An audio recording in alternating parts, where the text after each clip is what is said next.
How is everybody? It's Podcast Thursday, and this week we're going to delve into something that is a saving grace. It's about allowing love. And the funny thing about this is most of the time, after you've experienced something so devastating, you're going, how can I trust my heart? Well, if you don't do some caregiving to your heart, you never heal. So let's think about this, okay? I had 5 people step up for me after Larry died, and it helped bring some understanding. It was not easy. But you know what? I made it through it, and I'm still making it through it. And that's because my heart it's bigger with love. And the people that help me do that contribute to my safety. And when you're so unsure about the world, the safety is, oh my goodness. There were some things that I had to settle. Anytime you have a death of a spouse, you're settling stuff. You're settling foundation stuff, and I didn't have all the information. One of the checks I wrote, I had 12 days to save my house. Because in Texas, if you homestead at 65, you can defer the property taxes to whoever's going to settle your estate. I had 12 days to come up with over $17,000 because he had not paid taxes and he didn't tell me. And you go through hurt, you go through anger, and when you're doing those things, think about this when you haven't gotten trauma, but somebody's just pissed you off. You go through these things and you're blinded by an emotion. So I had a girlfriend who was my massage therapist. Thank you, Heather. When it was time to close on the house, I had 2 days to get out of the house, and because she knew I was not capable of thinking clearly. No one prepares you for this stuff, and when it's a life-changing event, you need those people that are going to step up. And she and I had been friends, but she cleared out 2 days of her calendar so she could make sure that I could get packed and get the truck taken care of, so I could be out of the house at close. My real estate agent, thank you, Laura. She's such a phenomenal woman, and she was a wonderful friend. And she advised me in things that I would have no idea about, but she's one of these people that teaches real estate classes, and oh my gosh, how lucky was I? I had a friend step in that had brokered houses for 10 years. And that house that I was living in, that I was selling, the only ones that would buy it was investors, because it was so destroyed, and he had left it there to basically ruin. That's another emotional thing that you go through. Why would anybody do that to people? And so I had help on the sellers and the buyers side from different perspectives. My stepfather-in-law, who had known him for over 40 years, helped me gain insight into some of the behaviors of those 40 years. And you have to understand, all these people showed up with love. I had a girlfriend. She would just call me and say, "How you doing?" There was no pressure. She just wanted to know how I was doing. And she and I had been friends for a while, and she was one of my instructors on some of my classes. And so I had people reaching out to me that knew the only way I was going to give myself self-care would be if somebody kind of, those kids that do the bumper bowling, if people would show up and be my bumpers. I had restaurant owners that I knew, and when I would go see them, they would give me free meals, and they would hug me hello. So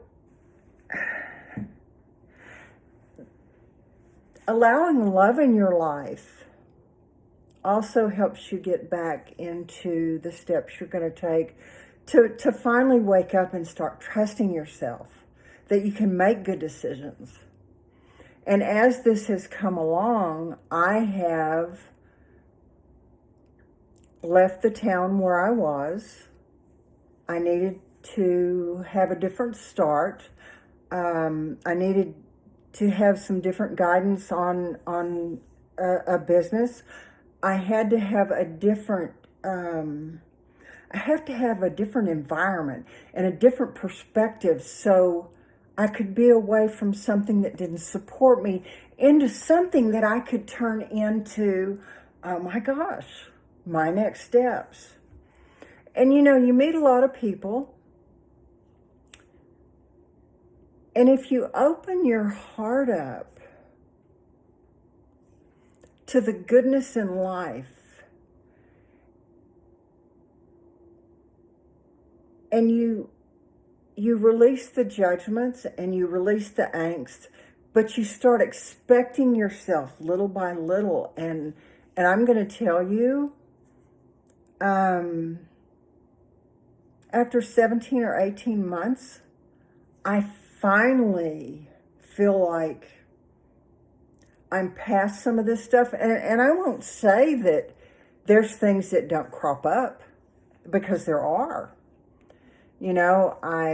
I will say that I'm having new conversations. There are new people in my life, and I love myself enough to be open.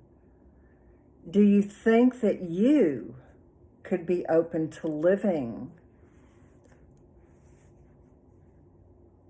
with the goodness and the wonderful and the beauty that this life offers for us as we're moving forward? And the other part that you've got to know about the love, you know what? There are going to be people that come and go in your life, and they're going to tell you, you can't do this, you can't do that, you've got to have a time limit for this, you've got to have a time limit for that. Certainly you're going to make some really squirrely decisions. I have. And either I've learned from it, I've paid for it, or I like it. But your lessons don't stop just because your life has changed. Your blessings don't stop just because your life has changed. And if you didn't trust yourself during that time period,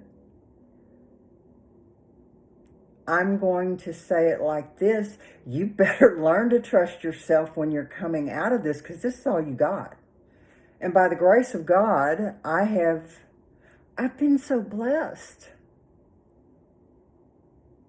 I have people that have come into my life that I have a neat friend that I've met, and she's from England. She now is an American citizen. She's been in the States for 12, 13 years. But because my life changed. How do I want to design it? I can say that I'm open to meeting new friends. I can say that I'm open to actually having success with my business in a different way. I can honestly say that I'm open to the divine directions that I'm being given with my heart. I have the most wonderful conversations because I've opened myself to receive those conversations that I would have never had if I had kept my heart closed. Now, granted,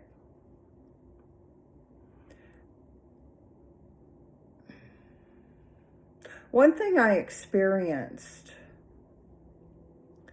before I left Central Texas, there was a lot of dissension and there were a lot of detriment from people who didn't care who I was. And obviously they didn't care who Larry was, or they would have respected him after he was dead, instead of behaving in a way that showed they really didn't care about anybody but them, even when he was living. So you look at this as, how am I going to go forward, and does it matter? The only thing that matters as I go forward is how I'm going to live my life for me, and how I'm going to live my life in a divine path, how I'm going to allow my heart to heal, and how I'm going to leave it open for what's stepping up for me today and in the future. So ask yourself, when your life changes, are you willing to love yourself enough to receive love and goodness? Because if you do not, it's going to be hard. If you do not, you're going to be alone. And if you do not,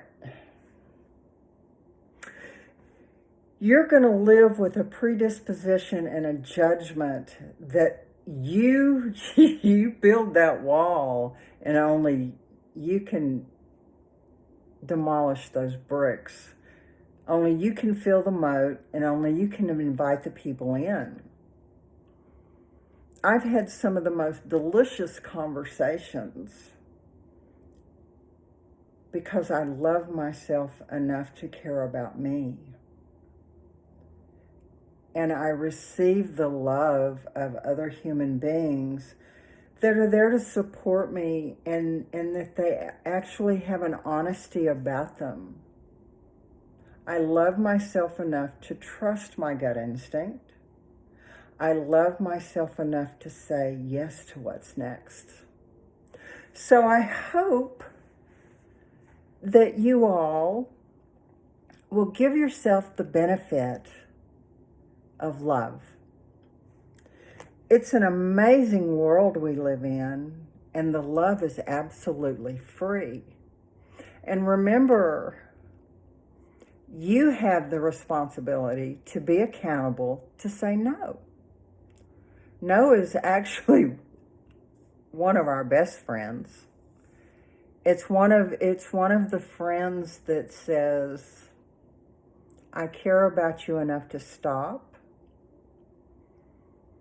And if you can be your best friend, you can love yourself in a way that no one else does.